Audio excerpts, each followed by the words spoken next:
What draws you to be at this radio broadcast and go see Atlas Shrugged today?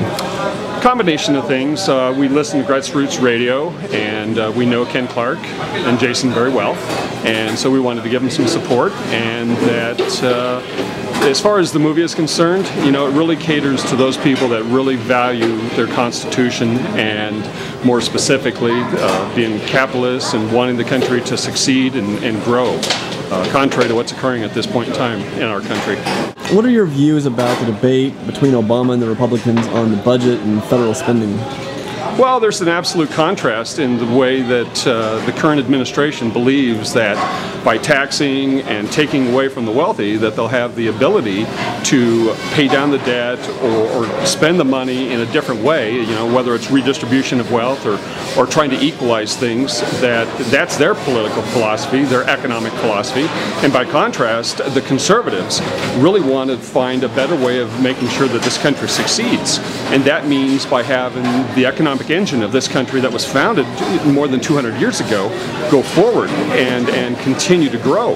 And that's how you would be able to make this country grow, is by having more economic growth, by having the freedom to be able to start businesses, to make money, to have people become wealthy. Everybody, whether they have unique abilities or whether they're an employee, and that they do succeed and do well. So really, in the end, the contrast is the fact that conservatives really are looking out for the best thing in this country, which is that everybody has the ability to succeed, by contrast to the Democrats that want to go and just tax and take money away from people. I've been in the freedom movement for a couple years now, and so I thought I'd drop by because I'm going to go see Atlas Shrugged later today. Have you read the novel? No, I haven't, so this ought to... I have a stack of books I've been trying to read and haven't quite got to it. I've been busy in the freedom movement. So what does that entail? Like, what do you what kind of things are you actually doing?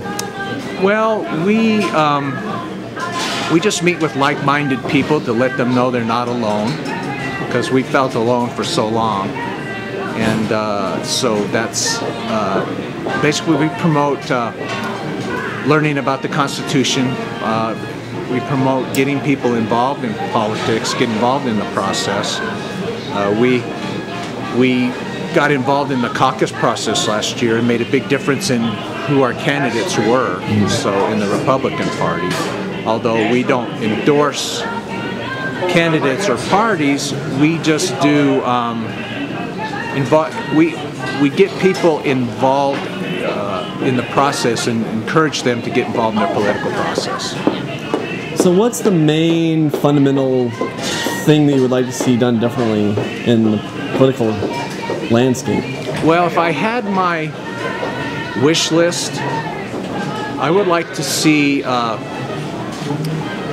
get back to the 16 things that the founders said the federal government should do. Remember that the states created the federal government to handle things that they couldn't do on their own. And it was a contract, basically. And now the federal government has engulfed the states. They control everything and have power over the states. And in the beginning stages of the progressive movement under Woodrow Wilson, 1913, they created a bunch of laws and amendments to decrease the states' power. The states are supposed to govern. You know, the federal government is supposed to do certain things, and states are supposed to govern the people, not the federal government. So I would like to see those things reversed. I would like to see us not go through another 100 years of progressivism. In other words, I would love to see the things repealed in 1913, in 2013. I wish we had a big push for that. You know, not another 100 years. They've had 100 years to create this utopia, perfect utopian society, and every program that has stemmed out of that has failed. And I would like to see the American people wake up and see that, you know, the Fed has failed. They created the Fed in 1913. The progressive income tax is a nightmare. They have it, it's failed. Everything they've done has been a failure because our founders knew it wouldn't work. Our founders even looked at these ways of government. They looked at pure democracy. Pure democracy doesn't work because you end up with mob rule. The individual freedom and giving power to the individual is what works. And that's why we were able to become so successful as a nation, was founding principles of individual freedom, liberty, creativity. All that comes out of individual freedom, not a collective, perfect utopia where you think you'll get there by controlling people. That's not freedom, that's slavery. So what brought you down to Westminster this evening? Mainly just to see the movie Atlas Shrugged, to be here to support Grassroots Radio, both Ken and Jason. I think they're doing a great job on the radio. They are absolutely the voice for patriotism, for free markets, for the foundation of this country, and I just love that they are on the air and that they're able to get that voice out. So you're going to see Atlas Shrugged later? Mm-hmm. As soon as they get off the air, they're on right now live 5 to 7. 7:40 the movie starts, so we're all going to go over as a group of patriots to watch Ayn Rand's Atlas Shrugged. Have you had a chance to read it yet? I have.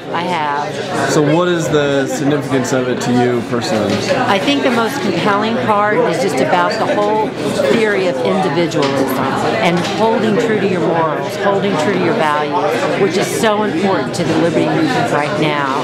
And it's not about it's not about parties, it's about individualism, and that we are definitely moving forward with the morals and the values that we all hold dear, and that's what I think is so compelling to us right now. Well, given the success of Obama in pushing through so much of his agenda, do you feel like you're actually making a difference, or do you feel like you're on the losing side of history here? First, I wouldn't think that Obama is successful.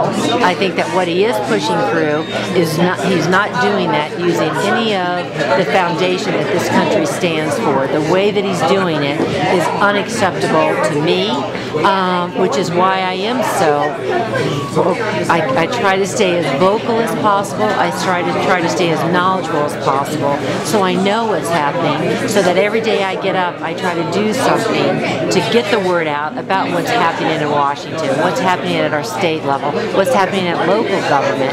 We've got to keep that noise level up and hold these politicians to be accountable. When you say Obama is successful, I do not believe he is successful. I think that yes, what he's doing is very to the detriment of this country.